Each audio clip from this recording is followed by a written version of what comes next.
Hi there, it's Jennifer, and I'm here today to do another video in my series on long distance walking. And if you are just tuning into this one and haven't seen any of the others, I will link those in the space below so you can check out those videos as well. This series is not just for people who want to do a half marathon or a full marathon, which is what I'm going to be doing next January, full marathon as a walker. But it's also for people who just want to get moving more. And so, but today I'm talking about which race to choose. So if you really think that you'd like to try out a race and challenge yourself to a race, which I would strongly encourage you to do if you're physically able to do that, then you might think, well, what ones do I do? So if you really have not been walking much at all, I would say that a 5K is a good thing to start with. That is 3.1 miles. And so obviously if you have just been sitting on the couch and not getting out and walking, you'd want to do a little bit of training leading up to that. So there are lots of different 5Ks that you can do. You can just check in your area, because lots of places will have, even if they have a half marathon, sometimes they'll have a 5K that's attached to it. So I'm not going to mention a lot of 5Ks here. I am going to mention one in particular though that is fun, and there's no reason to have to be fast to do it, and that is the Color Vibe race. And they have Color Vibe races all over the country. Just about 3 years ago, I think, they had the first one here where I live in Flagstaff, and a friend of mine and I did it. I actually usually don't sign up for 5Ks because I walk a 5K or more on an almost daily basis. So I figure, why do I need to pay money to walk a distance that I already walk? But this one was fun, and if you haven't heard of it, I will link all this stuff on my blog over at BusyBeingJen.com, so you can look up this, or just click on links to go to these specific races. I'll put the link to the exact post in the space below. But Color Vibe is super fun. You may have seen it. You just end up at the end of the race just covered in paint. And it's not wet paint, it's kind of a powder paint. They encourage you to, well, they give you a shirt for doing the race, and it's a white shirt that says Color Vibe. I don't like to wear t-shirts that come up around my neck, so I just wore a V-neck white workout t-shirt because it's fun to just be all in different colors. And it doesn't ruin your clothes. I mean, I thought that the shirt was gonna be, kind of all stained with colors afterwards, which I was happy to have, but it completely washed out. So I think they mix it with, like, I don't know, some kind of baking soda, something or other that doesn't actually stain your clothes. But still, don't wear something that you absolutely have to have go back to its original color, because who knows. But anyway, as you're going through the course on this race, there are people at different places who just start hauling this powder at you, and you end up with it in your hair and on your face and under your fingernails and all over your clothes and in your teeth and everything. It makes for some good Facebook pictures though. So I will also see about if I can find a picture that I can pop in for you here that you can see of my friend Nicole and I when we did that race. So that one was fun. It's really not a race. They don't put a chip timer on you or anything. It's just about going out, getting your body moving and having fun. So a lot of 5Ks are that way, and or they call them fun runs, and usually a fun run means that a walker can do the race.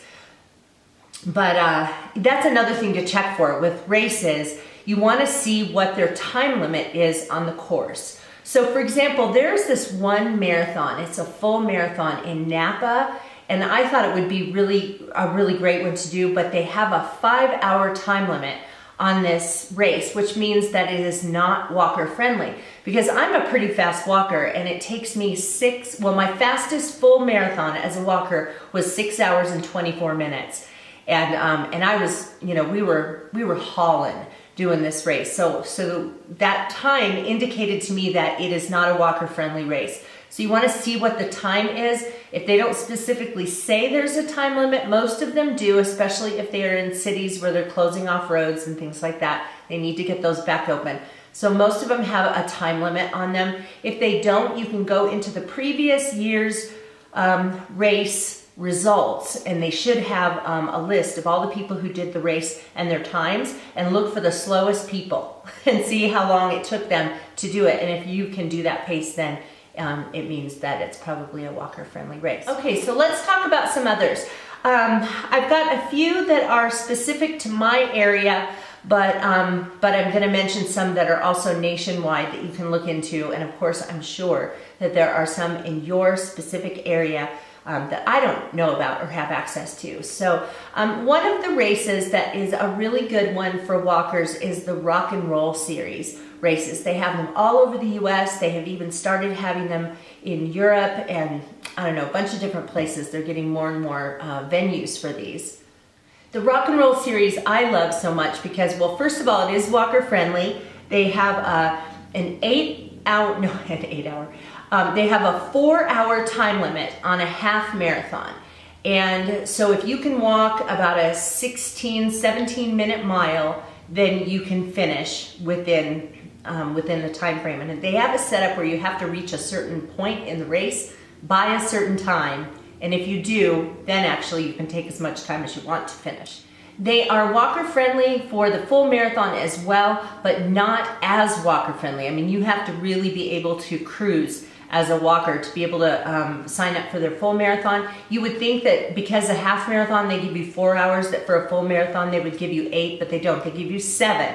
So they want to make sure that people who are out there doing the race are physically fit enough to do a marathon, a full marathon, and that they can finish in a certain amount of time. Most rock and roll marathons take place in the middle of cities, and they block off roads, and they've got to get those things opened up again. So anyway, I just think the Rock and Roll Series is just so fun. The one in Phoenix, the P.F. Chang's Rock and Roll half marathon and marathon, has the most amazing expo. Huge, tons of stuff. You come away with all kinds of free stuff. It's really fun. Places to get your picture taken, doing all kinds of crazy things. And so they just make it a whole lot of fun. Of course, the Rock and Roll courses have bands at every mile. They also have, at every water station, they have somebody who sponsors the water station, and they're encouraged to dress up and do some kind of fun theme thing. So the time just flies by when you're on those courses, and it is just great fun. They have a great medal. The after party, there's always some kind of a band. Usually it's not like the most current star of a band, but usually it's one that you've heard of, that maybe that was from 10 years ago or something like that. The one that was at this last half marathon I did in Phoenix was the Wallflowers, was their featured band. And so it's just a lot of fun. So those are great races. The earlier you sign up, the cheaper the race is. And that is the case with most all races that you'll sign up for. So sign up early. It's also a real motivator. Once you put down some money for a race, it's a motivator to get yourself out the door. So yeah, that one's a good one. There's also the Women's Half Marathon Series, and Women's Running, which is a magazine, has a series. It is definitely walker friendly. I've done it before. And men can do it too, but it's definitely geared toward women. The race shirt that I got when I did the race was pink with a sweetheart neckline, and they didn't have a different one for men. The really cool thing is the medal. They have a medal, it changes every year, but the medal, so you get this big old hunkin' medal when you finish a lot of races. And it's not like you're gonna go wearing that around your neck. So, but what they do for the women's series is that they have a little charm hanging somewhere on the medal that you can undo and hook onto a necklace and wear this little charm that says the Women's Half Marathon. So it's really cute. The one I got, because I did it in Phoenix, was a big sun, and then the charm was hanging in the middle. They have one of their races that they do in St. Petersburg, Florida, and one year it was a palm tree, and then hanging from the palm tree was a little charm. They did it in, they have another one that they do in Nashville, and so they had a music note with the charm kind of as part of it. So they build the charm into part of the medal, and then you can wear it as a necklace. So that's kind of neat. And I know that the Women's Half Marathon Series has different locations now. So like I said, I will link that in the blog post below and over on my site at BusyBeingJen.com. So you can check that out and see the other locations where they have these. Definitely walker friendly. And so yeah, whenever I do these races, there are always hundreds of people who finish behind me, and I am a walker. So, okay, I'm looking at my computer here to try to remember. Oh, Disney has lots of great races. If you live on the East Coast, Disney World has a ton. They have way more than Disneyland does. I've never done a race at Disney World, but they have all different kinds. I'm drawing a blank on what they all are, but they have half marathons and marathons. I have done the Disneyland half marathon twice. I did the inaugural one, and then 5 years later, I did their 5-year celebration of this race. That one was really fun, definitely walker friendly. It took you through part of the parks before they, like we went through California Adventure, and then we also went through Disneyland, but they didn't take us through the main part of Disneyland. They took us through back areas that you normally don't even know exist, where they have offices and prop areas and all that kind of stuff. So it was kind of cool to see. And then they took us out of the parks and into Anaheim, and we went around we went into Angel Stadium, and they had us go around like home plate, and your face was put up on the Jumbotron, and they called your name out as you kind of went past home plate. And of course there were Disney characters all over the course. So it was just fun. They made it really, really special. It was, when I did it both times, a much smaller race, decent size expo, not huge, but a decent size, and just very fun. It kind of wraps up by going through downtown or past downtown Disney. It used to go through downtown Disney, and then finishes up kind of on that parking lot by the Disneyland Hotel. So definitely would recommend the Disney races. They're, like I said, they're very walker friendly, and if you love Disney, you'll have a lot of fun with that. There is another series that is all over the country that is called the Hot Chocolate series. They have a 5K and a 15K. So 3.1 miles and 9.3. In the Phoenix area, they have been coming through town in early December, which has been a perfect time to do 9.3 miles, since I'm usually at that time training for a half marathon in January. I usually do the P.F. Chang's half marathon. This year I'm going to be doing a full. I will have gone far past 9.3 miles by the beginning of December, but it'll just be kind of one of our not so long ones. This race, if you're a walker, you have to be pretty darn fast, because they have a time limit on this, and you have to be able to walk a consistent 15-minute mile pace, or at a certain point they cut you off and they take you to the end, or they tell you that you're welcome to step off the road and get on sidewalks and finish the distance without support, meaning no water or anything like that on the course. That race always makes me nervous, because while I can do a fast pace, and I typically in a race will average about a 14 to 14 and a half minute mile. So I know that I can finish, but I just know that if I just slow down at any point, that I could risk not finishing the race. So if you are a slow runner, that would be a good one, because you could probably finish in that time frame. But there's also the 5K, the 3.1 miles. So what makes that race so fun is, well, a lot of things. It's all about chocolate. You go to the Expo, and the Expo, the first time I did it was teeny tiny.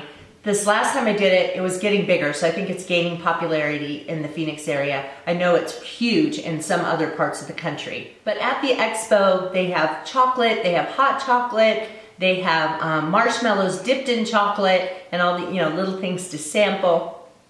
And then another really cool thing is that they give you, when you register, when you go to pick up your packet for a race, and they give you your bib that you wear and the little timing thing that you put on your shoe, they give you a bag, and it's a goodie bag, and it's usually filled with samples and different things like that. They say that they have one of the best goodie bags, and it's not a bag at all. It is actually, their goodie bag is some kind of a hoodie or sweatshirt. So the first year that I was in it, I got this black kind of fitted zip up hoodie. It had a purple liner inside of it, pockets. It had a pocket on the back, like to stick your iPhone in there. And then the next year, it wasn't the same exact kind. It was kind of a gray sweatshirt, not as fitted, and with pink trim. And I think you could get, because guys can do it too, so I think you can choose I think the men's had a green trim or something. The really nice thing is when you pick it up, you can go down to one of these booths where you can actually try it on, and if it doesn't fit right, they let you trade it out right there. So you get this really nice, high quality sweatshirt. So that alone is worth the cost of registration. I don't know how much it is. I think if you sign up early, it's like $50, and if you sign up later, it's like 75 or something, but the hoodie alone would probably be close to that. And then the medal, the first year they didn't have medals, and this year they did, and it was a gold medal of a chocolate bar, and it was like an partially unwrapped chocolate bar, and the part of the chocolate bar that had the wrapper on it had a desert scene on it because it was in Phoenix, Arizona. So it was really neat. And then when you cross the finish line, they have a place where you can go pick up this bowl of everything that puts back on the calories you just burned off by doing the race. So they give you, it's like this plastic bowl. It has a holder in the center for a cup of hot chocolate, which quite frankly, I never drink because after I've, been out there, kicking butt, walking, it's hot and sweaty, and I don't want to drink hot chocolate. But it is December when the race is there, so it's not that bad. But then they have this little cup that's filled with like a chocolate fondue and all kinds of stuff to dip in it. They have fruit, they have cookies, they have pretzels and all kinds of things to dip in it. So you sit down and you just put back on every calorie that you just burned off, as I said. But very fun race. Okay, there's another race that I've done that is in Long Beach, California. I actually did the full marathon there. It was a nice race, not a huge one. I don't know if it's gotten bigger in the years since I've done it. I think I did that race back in 2007, I think, or 6, something like that. But it's really nice because they did have a large expo, and they have an hour earlier start for walkers, which was so nice because normally, as a walker, you're finishing last and things are closing up at the end and stuff. But because they give you an hour start, you finish at the same time that a lot of slower runners finish. And the other really cool thing about having that head start is that the elite runners, the ones who win the race, they pass you at some point, and it's really fun to see them. And also another cool thing is that part of the race goes right on, it's right on the boardwalk. So really cool kind of race. I would do that one again. Another one in the Phoenix area is the Lost Dutchman, half marathon and full marathon. I probably would never do a full marathon there. It is almost completely out in the desert, and because it takes me so long, it's probably not walker friendly anyway, but I just would think I'd need a little bit more entertainment. But if you want a beautiful race in the desert, the Lost Dutchman is the way to go. It is absolutely stunning. I lived in the Phoenix area almost all my life, and I still snap pictures because when you're seeing the sun come up over the mountains and right behind a saguaro cactus, I mean, it's just beautiful. And then at the end of the race, they have people there who are cooking you breakfast, which is kind of fun. It's a small race.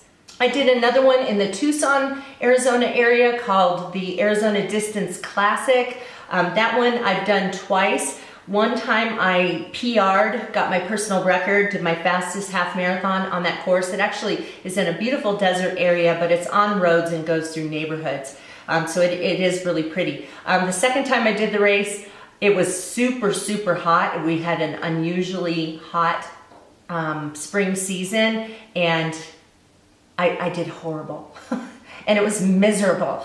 And so anyway, so I have mixed emotions about the Arizona Distance Classic.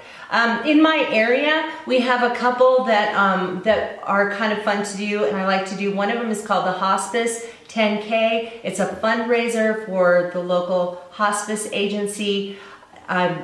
No medals, they don't time you, and so anyway, but it is a nice way to, you don't have to raise funds, it's just that part of what you pay to enter the race goes towards hospice. There's another fundraiser like race in Flagstaff called the Big Brothers Big Sisters Half Marathon. You don't even go for time on that one because it's a really rocky trail, run, walk, but they do have a 1 hour early start for walkers, which I really appreciate. And the last one I want to tell you about, I know that you'll never go do this, but I just have to tell you about it. I had to do this race because it was called Gaspin in the Aspen. Now, in Flagstaff where I live, we are at an elevation of 7,000 feet. We do have a lot of aspen trees here. And so because we are at an elevation of 11,000 feet, you are gasping for air if you're, if you're working out really, really hard. And so anyway, this particular race started out at the Nordic Center, which is probably 15 miles from my house. But it goes 1,000 feet higher. So it starts at 8,000 feet. It is definitely, you definitely get winded. I did the 5K on it. I ran pretty much the whole thing because I just wanted to challenge myself and be finished. But part of it went up, and at the part where you turn around, there was somebody there with an oxygen tank. I didn't have to use it, but anyway, they also had a full marathon or a half marathon there. So there might have been people who needed the oxygen, but I actually did that race because I wanted a t-shirt that said Gaspin in the Aspen. So there you go. So I did the race, got the t-shirt. So those are all of the races that I can think of right now, but I'm sure you have many in your area that are great. If you'd love to tell me about those or tell the other viewers about those, please comment in the space below, because I'm sure that we'd all be interested in hearing about some of the great races to do around the country or maybe even around the world. So anyway, you guys, I will be doing more videos in this series. My next video is going to be on resources for training for long distance walking. And then the video after that is going to be about protecting your skin, not just sunscreen. There's all kinds of stuff that can happen to your skin when you're doing long distances. And so I just want to give you a heads up about some of those things and give you some tips on that. So I hope that you'll join me for those upcoming videos.